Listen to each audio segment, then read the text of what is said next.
Hello, Charger family. This is Mrs. Boyd in Mrs. Boyd's Math Room. Today, we're going to be talking about postulates and theorems. Big words to just describe a whole lot of facts. I'm going to give you a list of postulates. Another word for these are axioms. These are going to be probably things that we've already talked about in previous discussions, but these are just going to be the facts that we're going to use to prove some things correct. So let's go ahead and get started. Number one. Through any 2 points, there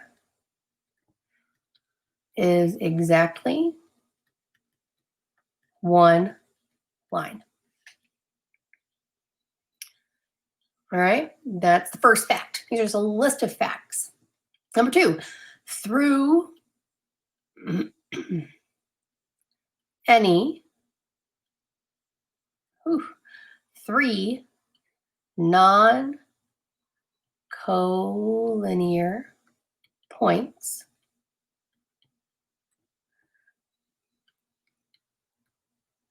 there is exactly one plane. Fact number 3, a line contains at least 2 points. These are things you probably know, you just have never said them like this. Number 4, a plane consists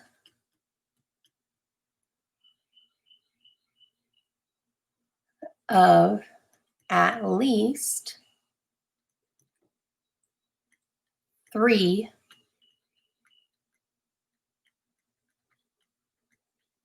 non-collinear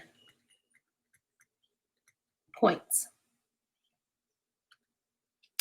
Number 5, if 2 points lie in a plane, then their entire line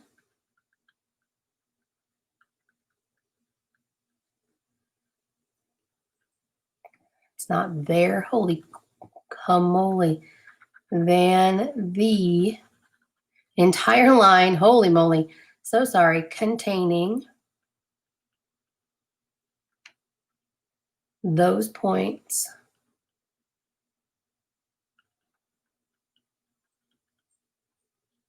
lies in that plane. 2 more.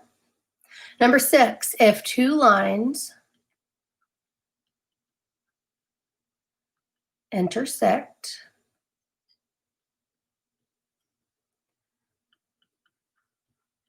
then, oh boy, their intersection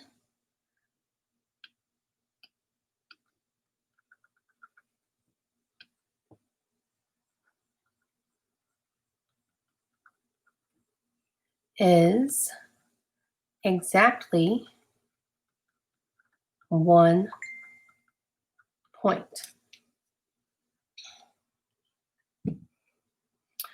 Last but not least, number 7, if 2 planes intersect,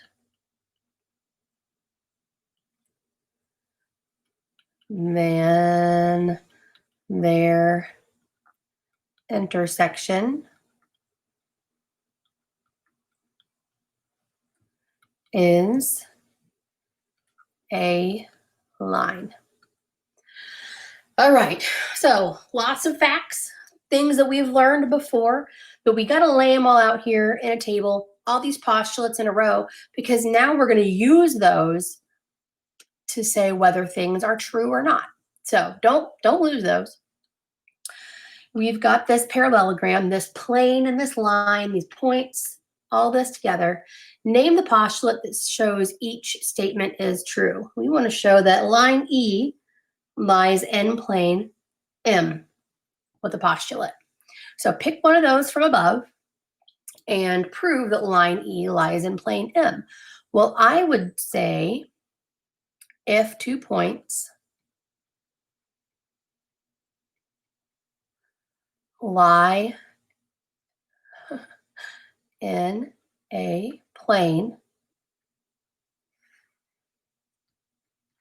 then the entire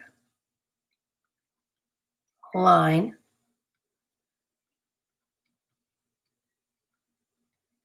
containing those points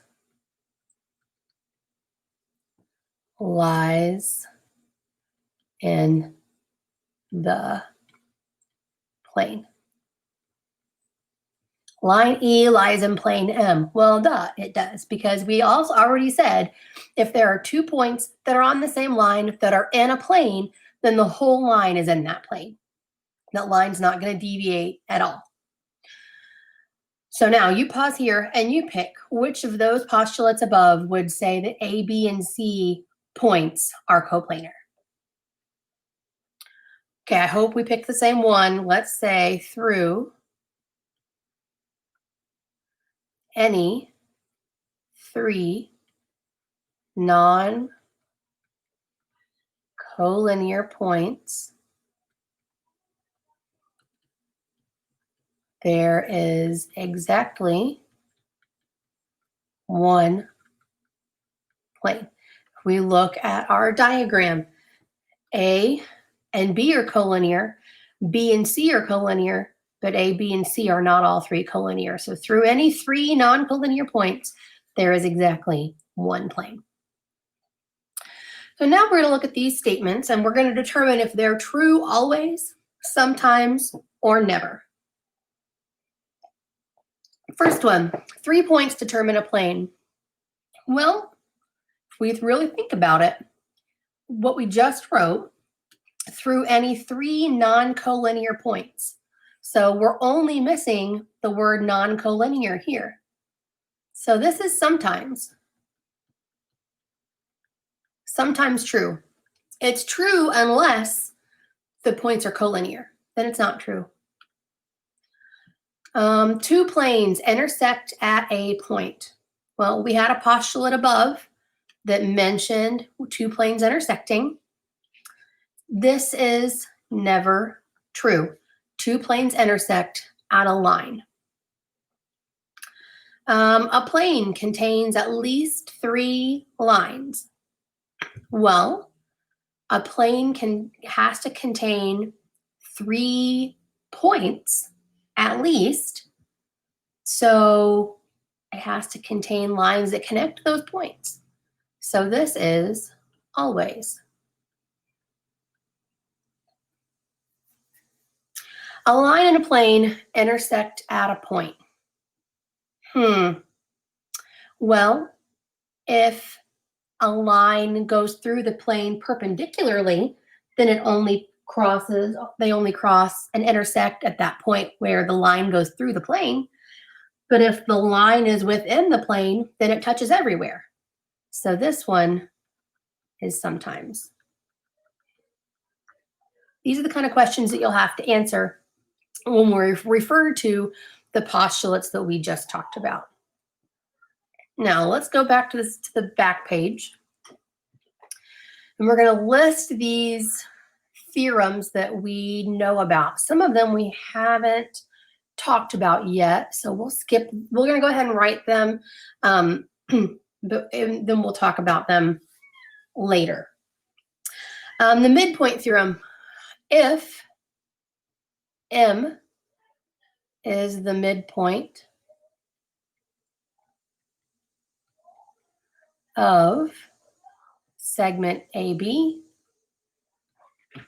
then AM segment is congruent to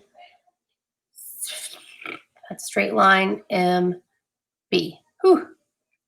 So if M is in the center, of AB, then it's going to look like this.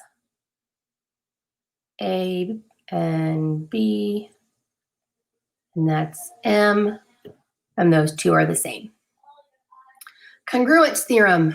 If AB, segment AB is congruent to segment CD, then the measure of AB is equal to the measure of CD. So if two segments are congruent, then their measures are also equal. The congruence theorem for angles. If angle ABC is congruent to angle DEF, then the measure of angle ABC is equal to the measure of angle DEF. So congruent angles have equal measures. Transitive property. If A equals B and B equals C, then A equals C. That's for numbers, kind of in general. Reflexive property, AB equals BA.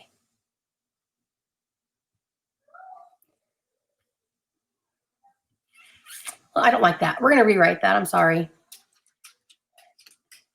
AB equals AB is what we're going to say.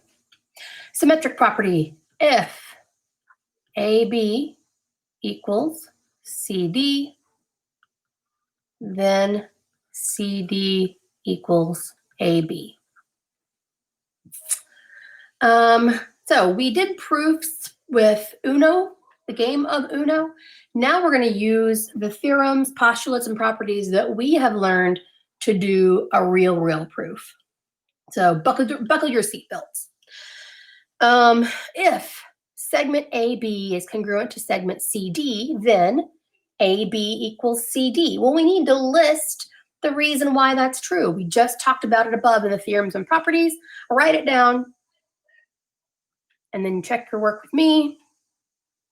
Well, the reason that's true, it's the definition of congruent segments. Next, JK equals KL, and KL equals LM, then JK has to equal LM. What's the reason we know this is true? It's the transitive property.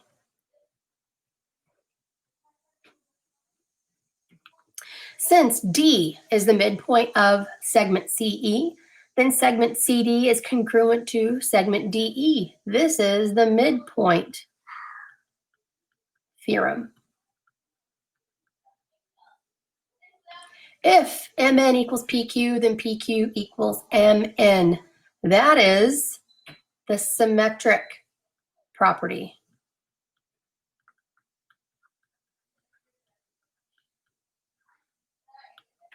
If angle ABC is congruent to angle DEF, then the measure of angle ABC equals the measure of DEF. That property is the definition of congruent angles.